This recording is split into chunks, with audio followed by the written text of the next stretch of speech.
Hey guys, Joe Miles here with Osseo Gear. This is the Mission Whitetail Podcast.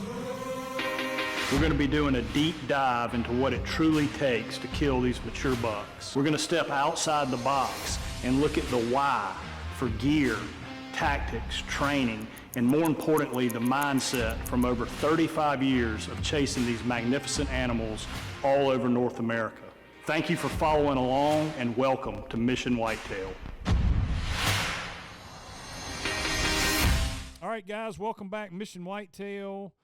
We got our regular back on with us today, Mr. Adam Hayes from the lousy football state of Ohio. I thought I'd start with that, get us going. That's one way to start things off. Yeah, who needs enemies when you have friends like that, right? That's right. How are the Buckeyes? How are the Buckeyes going to be this year?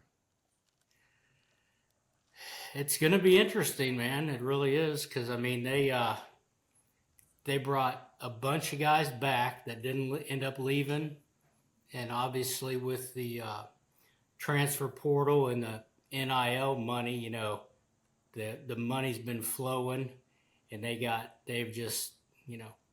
really stacked the deck. So it's going to be interesting to see what happens, and I think Ryan Day knows it's going to be a make or break year for him. You know, he's got to beat Michigan. So, well, the beauty of the Ohio State football schedule is you really have one football game before the playoffs start. You know, so everybody should be completely healthy because that Big Ten conference is almost as bad as the ACC.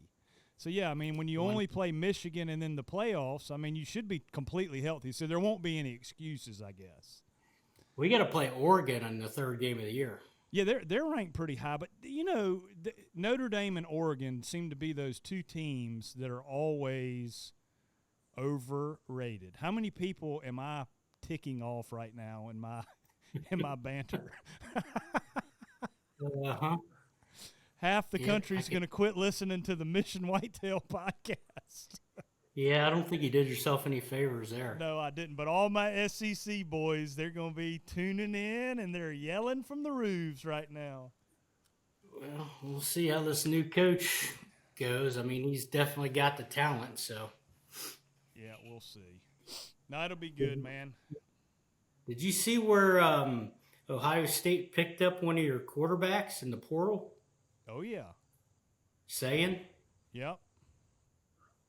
I don't know what's going to happen. I mean, they announced this week that Will Howard, you know, from Kansas State's going to be starting, but they're saying that Sayin might actually be the backup guy. He's kind of battling it out with Devin Brown, and then they got, you know, 2 or 3 young guys that are supposed to be out of this world. That this Aaron Nolan kid's supposed to be super talented, so it's going to be interesting. Yeah, I can't believe they lost none of those guys in the transfer portal. I know. Kept them all. You know, I do think, all jokes aside, I think it kind of depends on Georgia this year if they're reloaded. I haven't heard enough about them, but if Georgia is a little below par, I do. Not that Ohio State can't beat Georgia. I mean, hey, they had them beat that one year and missed the field goal, or it would have been over. What was that, Georgia, or was that Alabama? That was Georgia. Yeah, that was Georgia. Yeah, and they would have gone on to win the national championship that year. So yeah, I agree with you, man. Ohio State's, I think, is going to have a really good run at it. We'll see. Yeah. All right, I know all of the people that are listening to this are like, "We all shut up about college football and let's talk about things that actually matter, like deer hunting." That's right. Which is truly our favorite subject. Yeah, they're both getting ready to kick off here really quick. And I haven't had a chance to ask you what happened on the opener in South Carolina. Yeah, so a little river bottom. Yeah, buck. So a little South Carolina opener season update. The old Jack Miles, a.k.a. Chop, snuck into one of his dad's spots on opening afternoon and smacked him a big 8-point, a big South Carolina Swamp 8-point. So congratulations to him to get it done right off the rip. Yeah, I saw that. Yeah, it was Your pretty big cool. 10-point still around, or is he missing in action? You're not going to believe it. He showed back up on a mineral lick a mile away from where he got kicked. So listeners, Adam and I obviously talk every other day, if not every day, but that big swamp 10-point that I have been hunting in South Carolina, I had him dead to rights opening day, and had some unfortunate things happen with another hunter. No fault of his, but the buck got kicked from his early season pattern, and I thought he was gone off the property or killed. I didn't know what had happened to him, but he vanished. Had him just, he was coming to some sawtooths and some muscadines before he was going up onto the hill into some ag, and had him dead to rights. And he is probably 15 inches bigger than he was last year. And man, when he got kicked, it was just like a ghost town in there. Since really 2 days before the opener of the season, and last night, literally a mile away, at 1 o'clock in the morning, he came into a mineral lick and was there for about 10 minutes and left. So he is alive, but the game has started because he knows hunting season's open, and there's a lot of pressure in this swamp. So yeah, it's going to be probably October, November before I get another crack at him, but I got some good funnel traps set that he's been through in daylight before, last year and the year before, so excited about that. And that kind of, not to berate Chop's deer that he got, he got him opening day, and it was pretty neat, man. I was hunting on the adjoining property, and he sent me a text, "Dad, I just smoked a big 8. And of course, we're texting back and forth, special time with your son, and I'm like, "Did you hit him good?" He's like, "Oh yeah, I hit him good. How long should I wait?" And we just went through the whole process, and he got down and gave it about an hour and started tracking him all by himself. I'm still in the tree, and the buck went out into like 2 feet of water because our swamp is flooded. And he looked out into the flood and could see him floating out there, and sent me a little video of him floating out there. And he's like, "How am I going to get him?" And I said, "You're going to walk your butt out there in that water like a man and float him back out of there. That's how you're going to get him." Mm-hmm. So he did all that, and then he loaded him up on the 4-wheeler by himself and got him over to the skin and shed area, and I met him there at dark, and we gutted him and got pictures. So yeah, it's special, man. Getting one with the old son is pretty neat. It's pretty cool to see them kind of graduate from where you're doing everything for them to where they start doing it all themselves. 'Cause I'm kind of seeing the same things with my nephew. He's getting to that point where, he can. I had him hanging stands this summer, which I've always done all the stands, and he came out and helped get everything trimmed, and it's just cool to see him taking those steps and kind of gradually getting to that point where they're kind of self-sufficient in the woods, and to know that you kind of had a hand in that, it's pretty cool deal. It really is. It's the only issue that I have is now in my household, it's me, Natalie, and Jack. So it's 2 against 1. So if I'm sitting there having coffee in the morning with Natalie, and Jack's in college, and a big deer pops up on one of my cameras, I have to be real quiet about it now because I'm like, "Oh man, look at that one." Then Natalie's like, "Oh, really?" And she'll send Jack a text or call him and go, "Dad just got a picture of a big one, so you need to find out where that is." So it's 2 against 1. Uh-huh. Yeah, you're outnumbered there. Outnumbered bad. So speaking of big deer, I think that is what we talked about. We're going to kind of dive into, and that 10-point is an example of that. Is chasing these really 1% of 1% of the deer, right? Chasing, we talked about it with Team 200 a lot, chasing the biggest deer in your area. If that's in Iowa or Kansas, it may be a 200-incher. If it's in South Carolina, maybe it's a 130-inch, swamp buck. You just depends on what you've got in your area. But ultra mature, ultra smart, really high-end deer, and the steps you need to take to be prepared for that. First of all, if you have one located, and second of all, if all of a sudden you've got the opportunity to hunt a deer like that. Like all of a sudden one shows up. Oh my God, what do I do now? And I remember, I don't know if it was Andre or you or who, but we were all talking, and a guy was like, man, a giant just showed up on my farm. I need to, get my stealth strips put on my stand, and I need to quiet down my bow, and I need to, make sure my arrows are tuned. And it's not what was said, but it was something along those lines. And it was either you or Andre or one of the guys we were talking with, and they were like, no, you should have had all that done. You should have been ready to go now. Like I am fireman, Navy SEAL, ready to go right now with my gear. Yeah. Yeah, right now is the time to get all that stuff done, and it's always those little details, those little things that, take the time to get it done now before it's too late to get it done, And there's so many little things to check and to go over, and seems like I've been doing it all summer because I went through and I redid all my stuff, took all my stands down that might have been hanging for a year or two, redid straps on them, creased some things that might have been squeaking, put new straps, just rehung everything.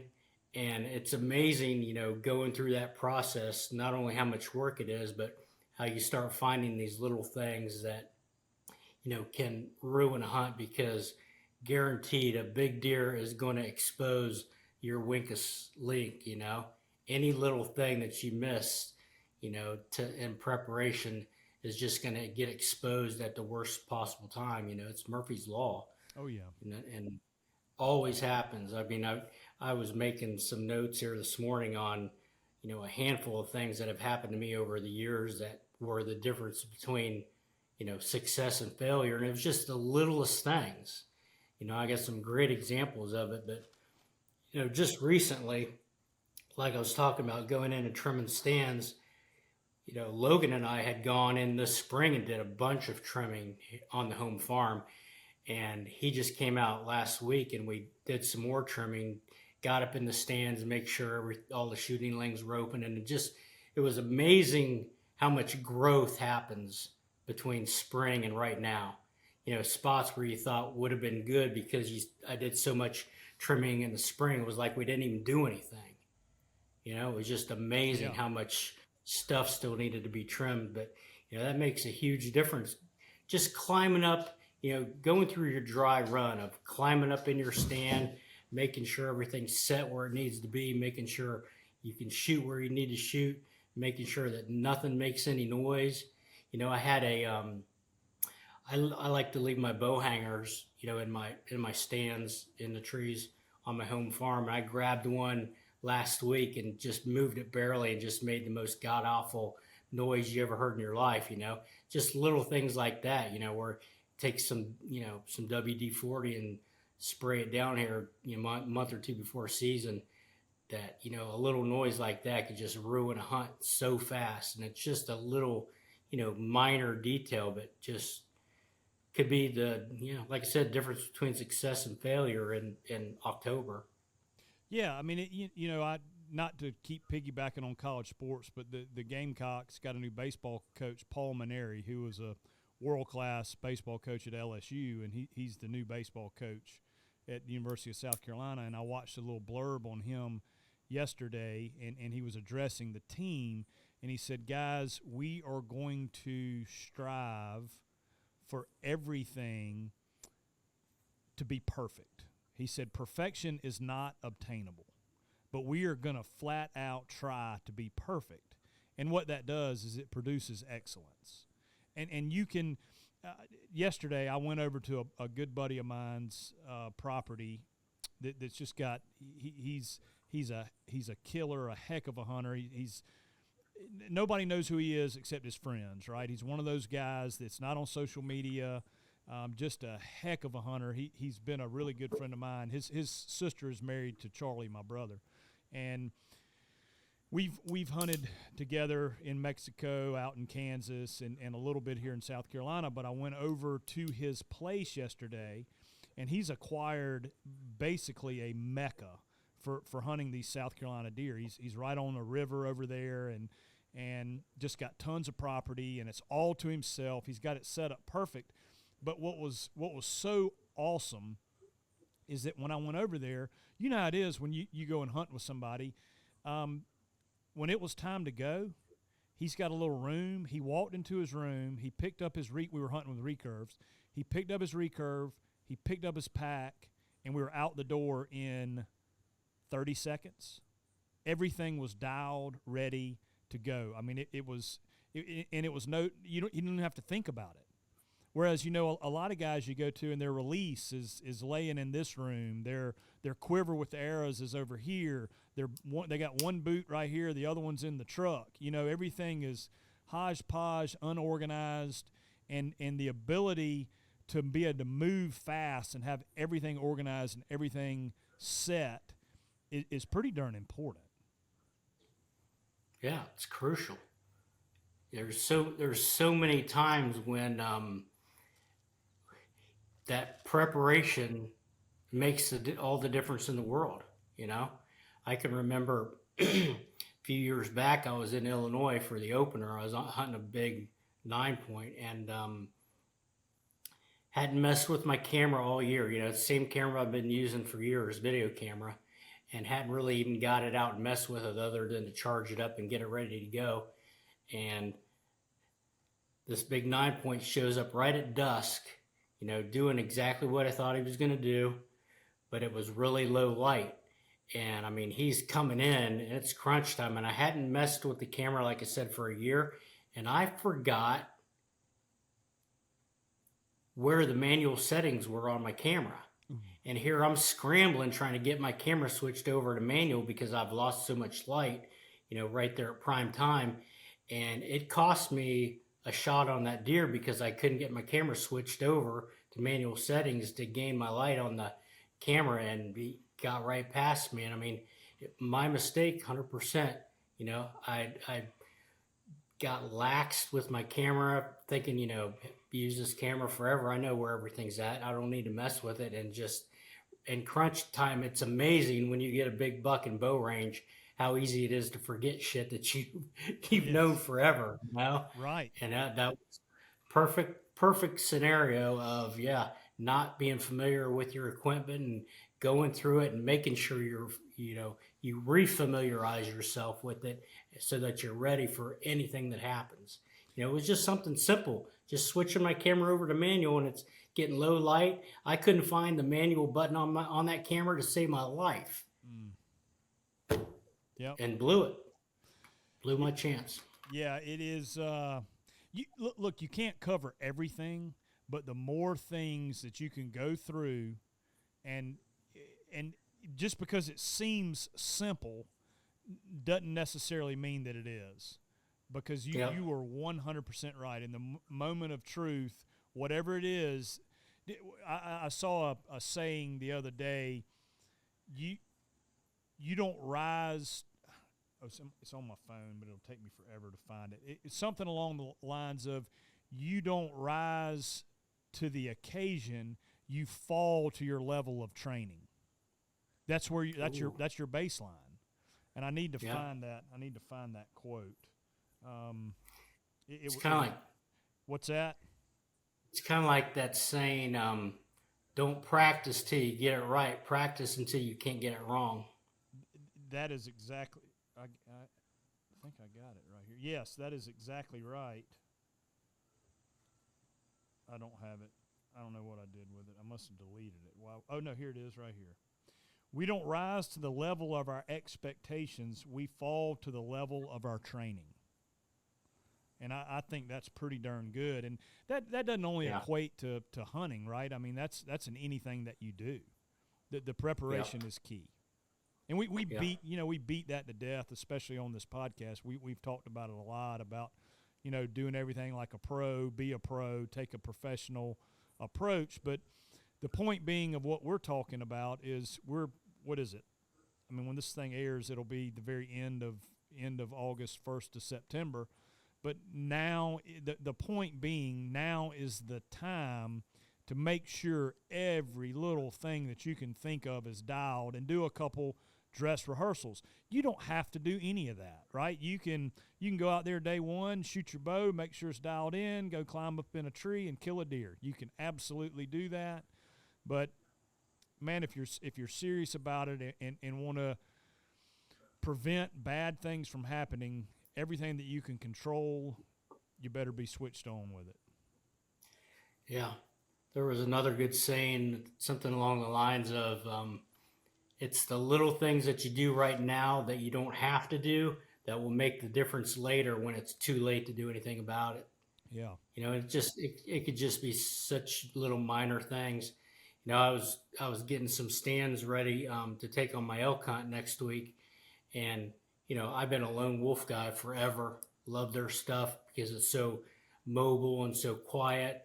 And, but there's still things that I do to those setups, just to take it to that next degree. And I'm sure you've seen this where, you have your, the cables that run from below the seat post down to the platform. Yep. You ever get in those with your rubber boots on and they get wet and you brush up against one of them things and it squeaks?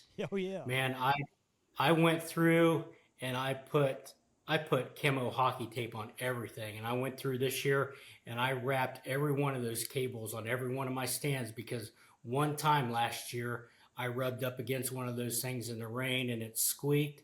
And like, man, you just can't have that shit happening. Nope. And it's little things like that, even like their, the seats. And I've seen that on other tree stands too, where they've got Velcro, which I swear somebody from PETA invented Velcro. They had to. It's the noisiest stuff in the world. But I take all the Velcro off and I use zip ties on everything to hold it in place because it's quieter. Yeah. It's just little things like that, man, that can just ruin a hunt. Yeah, speaking of hunts, and I know you got more stuff on your list, and we'll get back on that. But what you got an elk hunt coming up? When it's the second week of September? No, I'm going the first week, which really wasn't my first choice, but that's all the landowner had left. So I went out there last week and spent a couple of days walking the properties, and it's in a great area. I was kind of banking on the fact that we'd be hunting over water holes, but the week before I got there, they had 8 inches of rain, which is kind of even unheard of out there. So there's water everywhere. So don't know if the water hole strategy is going to end up panning out, but no, we'll see. Yeah, that's right. That's right. I mean, just getting an opportunity to be out there that time of year is pretty incredible. Yeah. Which elk hunting brings up another scenario that I thought of this morning when we were talking about little things. I had my first New Mexico hunt. It's probably been 4 or 5 years ago. When I was getting ready for it, shooting all summer, trying to shoot out 60, 70, 80 yards. I had an old rangefinder that I've been using all summer. And every once in a while, it just wouldn't work, and I'd have to, smack it for it to take a reading. I'm like, well, this is no good because I know what's going to happen. I'm going to get a big elk in front of me and go to push the button, and it's not going to do anything. I'm not going to be smacking it on a tree to get it to work. So I got a new rangefinder right before I left. It was working fine.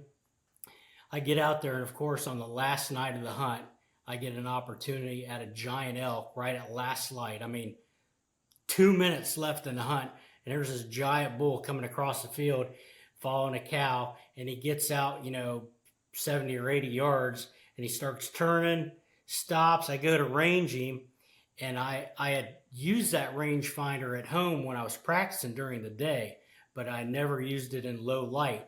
And the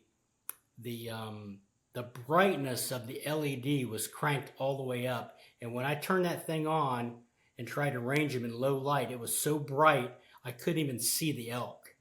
Couldn't even use it. And I had to guess on the range and shot right over his back. But I mean, just little things like that, not being prepared, not checking your gear, thinking I was doing the right thing by getting a new rangefinder and just never even dawned on me to check the brightness, in a low light situation, and couldn't even see through it.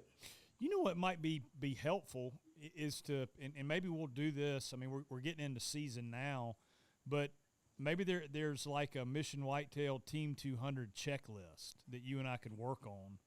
It's like these are all the things as a whitetail deer hunter that we do before season as far as gear prep and getting everything dialed and ready to go. Yeah, definitely wouldn't hurt.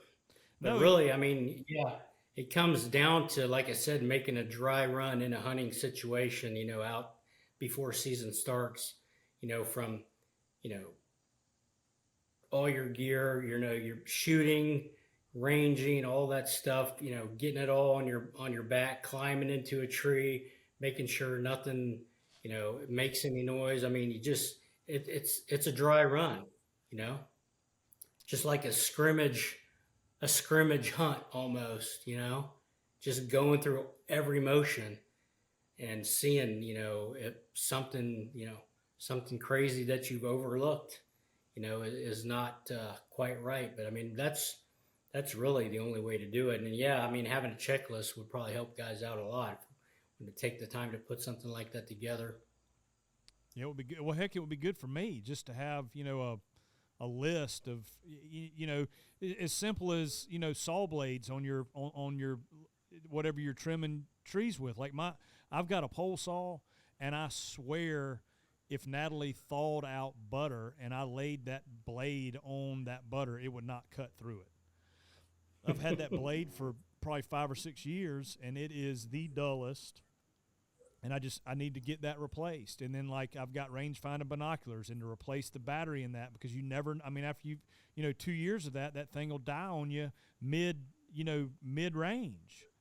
Yeah. So there's a lot to be said there. Yeah.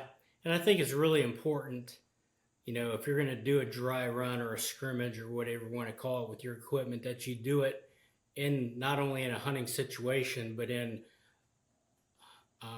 hunting lighting situation, dusk or dawn. That brings up another thing that happened to me was that big Illinois buck I killed a few years ago, late season. I was in a Banks blind, and it was getting to be last light, and obviously still light out enough to shoot, but in those blinds, it's a lot darker. Mm-hmm. And I don't know what you do as far as your loop goes on your string, but I always had a black loop on my string. And man, I had never been in that situation before where I, shot at a deer out of a blind and how dark it was. And I could not find my D loop to save my life because I couldn't see it. Yep. Because it was black. And I mean, I tried and tried. And luckily, right at the last minute, I just put my my release on the string and kind of slid it down until I hit that loop, and then opened it up and clicked it on and got lucky it got on there, and ended up getting a shot off and killing that deer. But ever since then, I use a fluorescent green loop just for that reason, so that you can see it in low light. Yeah, I've got that low light situation changes everything. I've got an orange one for that exact same thing, and I do that's one of the reasons I switched over to a thumb button. I can click it on that D loop and just leave it on there. Because I had thought about that. Yeah, I've had a lot of times early morning, not having a release hooked on the string. Exactly what you say is, here comes one quick through a funnel, and you reach out to get on your D loop, and it's low light, and you miss it or can't see it, and then you look up, and he's already through the shooting lane and gone. Do you carry an extra release in your pack? 100%. Yep. I got an extra release. I've got range finding in my binoculars, but then I've got a little Loophole or Vortex, little cheap, I guess I've had it for years and years, in my pack as well, an extra rangefinder. But yeah, extra release, extra rangefinder. Piggybacking on mistakes, I've sat 3 times this year. I sat opening day and saw a doe. I sat in the area where that Big 10 was, hoping he would come back through there after I knew he'd gotten blown out. And of course he didn't. And my second hunt, I went in to another spot on another deer, and I took my recurve, and I've been shooting my recurve all summer. And I want to try and shoot a deer with it this year, and thinking possibly about going full-time next year with just the recurve or maybe even a longbow, but that's yet to be determined. Point being, when it gets low light, I've got some eye issues with seeing at distance and seeing well in low light right now. So I wear glasses. I don't have to wear them the entire hunt, but I wear them for the last hour, or sometimes I'll put them on right when I get in the stand. And I got a pair that I could see perfectly well through my peep sight, and I could shoot my compound with it no problem. And I kept saying to myself, man, I need to just run out to the truck to my pack and pull those glasses out when I shoot the recurve. And I didn't do it. And so I get in the stand the third night of the season, and I'm going to try to shoot this Velvet 8. And I get up in the stand, put my glasses on, got everything set, and I pull my recurve back just to do like a practice draw. I can't see the tip of my arrow. I mean, the way I was anchoring moved the glasses, and I was like, this isn't going to work. So I actually had to take them off, put them in my pack, and now I'm basically not legally blind, but I low light, when I know he's coming through there, I'm not going to be able to see nearly as good. Now, I didn't get a crack at him that night, but had he come through there and it had been a shot where I had to shoot through a little hole or something like that, I wouldn't have been able to see a limb or vine or something that was in the way. So and I've been doing this for 35 years, and you've been doing it, as long or longer. So, I mean, still making mistakes, this far into the game. Yeah. Yeah, it's crazy. I was checking my backpack, and I always keep, that was the reason I asked. I always keep a spare release in my pack, in case you drop your release out of the tree, or I've always got mine strapped to my bow. For some reason it come off, on the way in, you'd have an extra one. And I don't even know why I did it, but I pulled it out just to check it, and it had gotten moisture in it inside the mechanism on it, and rusted up and didn't even work. And it was a brand new release. Could you imagine climbing in your stand, and having to pull out your backup, being prepared enough to have a backup release, and then it's froze up, rusted? I mean, you got to go to that length to check your backup gear. I mean, it's just, yeah, it's always something. It's always something, yeah. And you coined it at the beginning of this conversation, Murphy's Law. If it can go wrong, brother, it is going wrong. Yeah, and it will at the worst possible moment on the biggest buck you've ever seen. Yep. Guaranteed. Guaranteed. Yep. Yeah, I think I've gone through all my little blunders and mishaps, but I would recommend everybody get on Amazon and order some camo hockey tape and put that stuff on any metal to metal contact with your stands, your climbing sticks. I've even gone as far as to take, the straps that have the metal buckle on them to hang your stand. Yep. I've even put camo tape on those buckles, just because you're always flipping those things around the tree, to hang your stand. It never fails. In the worst possible time, you're going to throw that thing around the tree and end up hitting a climbing stick or something, and metal on metal. So, I mean, I put that stuff on everything. It's been a lifesaver for me. So you may not know this, and I probably need to get you some, but Osseo has stealth strips now. We've got that stealth tape that Lou makes. So it's silent tape. It's like padded. It's 15 times better than hockey tape. Why am I just now hearing about this? I know. I'm a little bit embarrassed. I probably should have said this off air, but yes, our new shipment will be here in about 10 days, and I'll get you some. Yeah, I'll get you some sent up there. We sold out of all of it last year. Every roll that we had like 7,000 rolls of that stuff, and we sold it all. Yeah, stuff's invaluable, especially if it's better than hockey tape. It's got some padding to Yeah, it. it's got padding. It's got padding, and the beauty is the weather. You know, with that hockey tape, it'll eventually kind of wear down on you. Man, Oh these yeah. stealth strip, Lou, the guy that you guys, you can look it up as stealth strips or stealth tape. I don't know. You just look it up. Silent hunting stealth tape. It'll Google that and it'll come up. But it's like weather resistant. It lasts forever. It sticks well. I mean, it's good stuff, and it's in the Osseo Raptor camo, so pretty neat. Oh, cool. I did not know that. Yeah, I'll have to get you some of that. Awesome. Well, I'll be looking for my case of stealth strips in the mail. your care package. Yeah, the Team 200 care package. Yes, indeed. So Andrew and we're headed to Iowa Saturday to go to the last mobile road show up at Andre's farm. So we're going to go up and do that, and then he and I are headed to Alberta to really get the season started. Nice. Yeah, I'll be in New Mexico for the opener, and then kind of playing it by ear on what happens up in Alberta with Clay. I know he's got some big deer on camera right now. He's actually chasing. He's up in the Peace River area right now, chasing giant muleys in velvet. I think one of his daughters drew a tag, so they're up there. I mean, I think that's where you killed your big muley, wasn't it? Yeah. Yeah.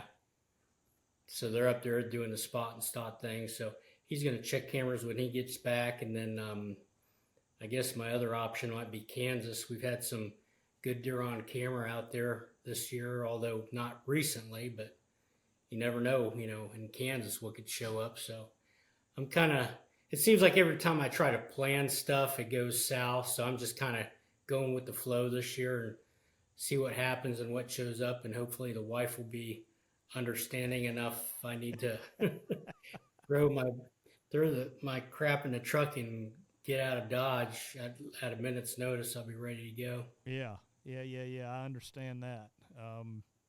I think at this point, Natalie is just like, whatever.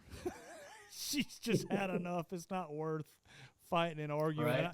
I actually think nowadays it's like if I'm around the house longer than 2 weeks, she's like, don't you have a hunt that you can go on or somewhere that you can go to get the heck out of this house? I hear that same story. Don't you have a trip to go on? Yeah, it's reverse psychiatry. Psychology. Andrew, what is it? Psychology. Reversed psychology, yeah. Yeah. Until it's time to go, and then it's like, well, you can't go. You got to do this. You got to do that. Yeah, what about this and what about that? No, mine, she helps me pack. She packs the truck. She makes sure I've got plenty of gas and a little bag of groceries and kicks me right out the door. Man, you're in a different level than I am. I don't know what that means when I'm gone. I don't know who that means is coming in the back door as I'm being ushered out the front door. You better hang a cell camera. Yeah, that's a good idea. Yeah, that's exactly what I know. I don't want to know, man. No, it's all good. Yeah, sometimes you're better off not knowing. Yeah. Well, I know you got to get to an appointment. Appreciate you hopping on today, and good luck. I know we'll be talking before you go, but good luck in New Mexico, and we'll get you back on and hear how that hunt went. Yep, you too, man. And hopefully we struck a nerve with somebody that thought about something from maybe last year that they needed to fix, or maybe open somebody's eyes about something that they need to pay attention to, and get out there and get that stuff taken care of now before it's too late, because it's always in those littlest details on the biggest bucks. So, yep, 100%. Maybe if we save one guy's season from being a heartbreak today, it's all worthwhile. Yeah, absolutely right. Yeah, I mean, heck, I'm going to review all my stuff again. We got to get packed tonight and tomorrow for Alberta, and I'm just going to go methodically through every little piece to make sure everything's ready to go. One more before we sign off here. Last night I was hunting in I got invited to my buddy's place, and he's got those Millennium stands, and I've never hunted out of a Millennium stand, but I climbed up in there, and I've got one of those Dryad killdeer harnesses that goes around your waist. It has the leg straps, but it's not a shoulder harness, it's a waist harness, safety belt. And I've got a carabiner that I cinch down on the tree, and the thing's at your waist. Well, the seat tube on that Millennium is exposed, and I kept putting it off. I'm like, I got a Osceola stealth strip that carabiner. I got a Osceola stealth strip that carabiner. Sure enough, man, that thing slipped down the tree when I turned one time and hit that seat post. Bing! And I mean, there's nothing more unnatural than that. And Yeah. you know, in what would normally happen is we'd be in Alberta or Kansas, and here comes a 170 right down the trail, and I stand up to get my bow, and that thing falls down, and bing, and off he goes. Yep. It's exactly what we've been talking about, man. Yep. Got to cross those T's and dot those I's with everything. Without a doubt. All right, man. Well, good luck. The start. Yep, you too. Appreciate it, and we will get you back on and hear how the elk hunt went. Sounds good, man. Good luck up north. Thanks, pal. Talk to you soon. All right. Bye.